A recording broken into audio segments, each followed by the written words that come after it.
పరమాత్మ గురించి, సృష్టి గురించి, నేను ఎవరు మరియు మరణానంతరము జీవాత్మ ప్రయాణం లేక పునర్జన్మల గురించి తెలుసుకోవాలి అని కోరుకునే వారికి శతకోటి ప్రణామాలు.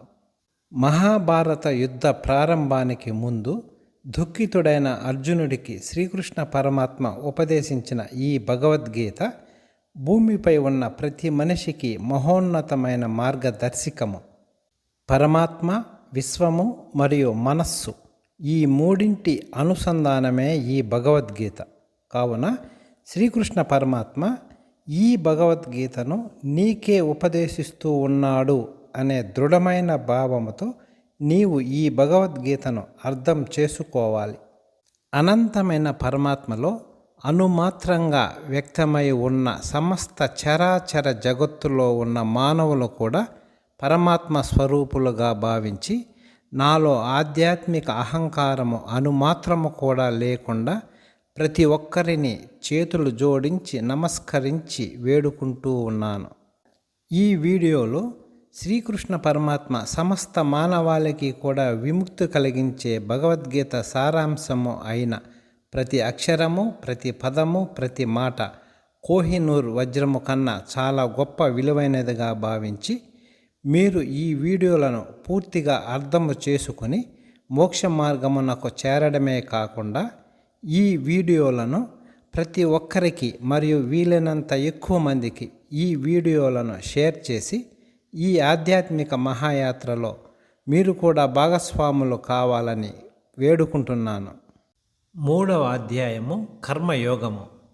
అన్ని ప్రాణులు తమ తమ ప్రకృతి సిద్ధమైన స్వాభావిక లక్షణమిచ్చే ఏదో ఒక పని చేస్తూనే ఉంటాయని, ఎవరో కూడా ఒక్క క్షణం కూడా కర్మలు చేయకుండా ఉండలేరని ఈ అధ్యాయంలో శ్రీకృష్ణ పరమాత్మ వివరిస్తున్నాడు.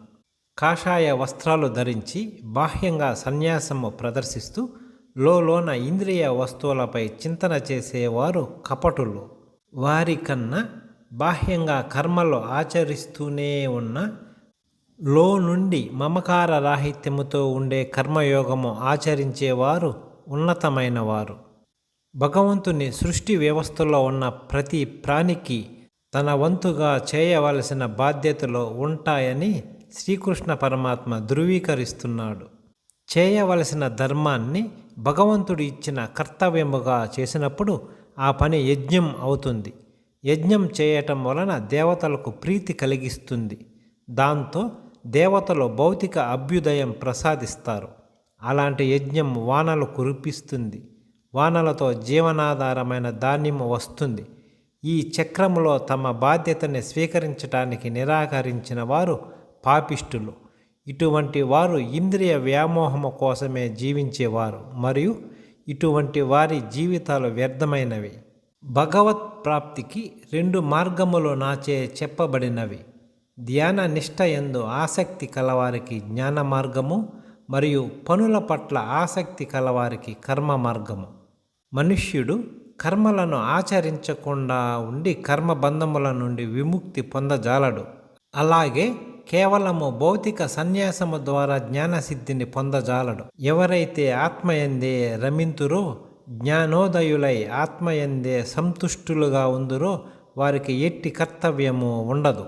ఇటువంటి ఆత్మజ్ఞానులైన వారు తమ విధులను చేయటం వలన కానీ చేయకపోవటం వలన కానీ వారికి వచ్చేవి పోయేవి ఏమీ ఉండవు. ఈ 3 లోకాల్లో నాకు చేయవలసిన కర్తవ్యం ఏదీ లేదు.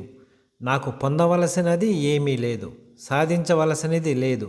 అయినా నేను చేయవలసిన విధులను చేస్తూనే ఉంటాను.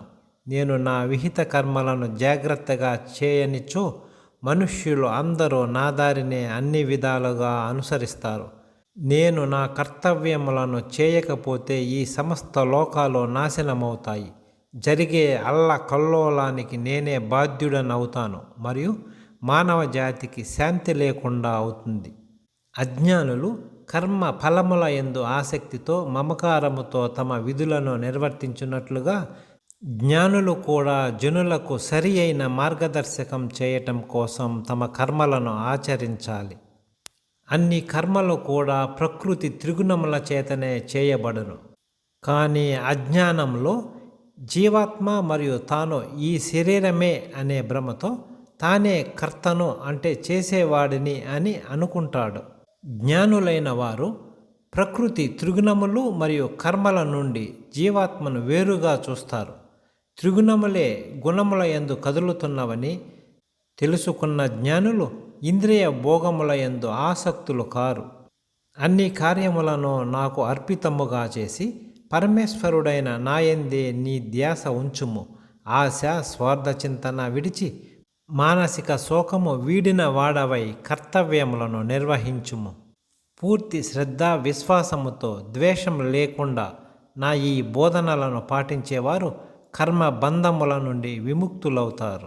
జ్ఞానము లేక మరియు విచక్షణ లోపించి నా ఈ బోధనలో లోపాలను వెతికేవారు ఈ ఆధ్యాత్మిక సిద్ధాంతములను నిర్లక్ష్యము చేసి తమ భ్రష్టత్వాన్ని తామే కోరి తెచ్చుకుంటారు.